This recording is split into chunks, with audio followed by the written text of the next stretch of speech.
Alam mo na kung bakit ka kakaganyan.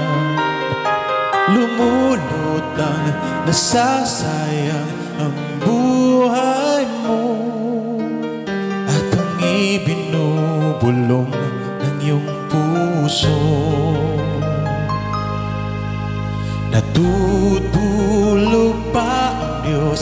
Natutulog ba?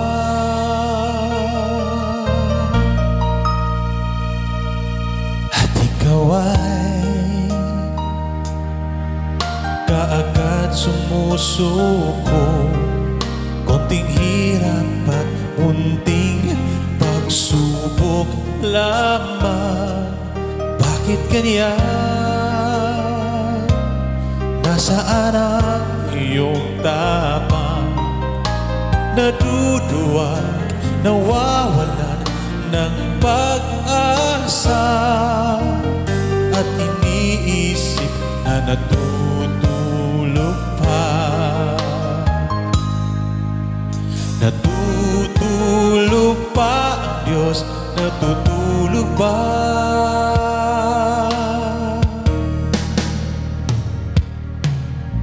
Sikapin mo, pilitin mo, tibayan ang iyong puso. Tanging ikaw ang hubog sa iyong bukas. Huwag mo sanang akalain natutulog pa ang Diyos. Ang buhay mo ay mayroong halaga sa Kanya.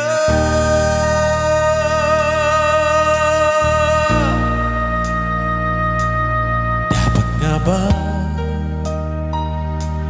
na ikaw ay maghihintay at himugin ka, pilitin ka ng tadhana?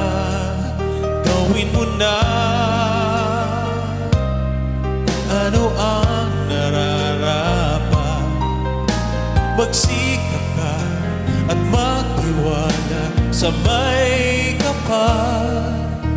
Nakahanda ang Diyos umalalay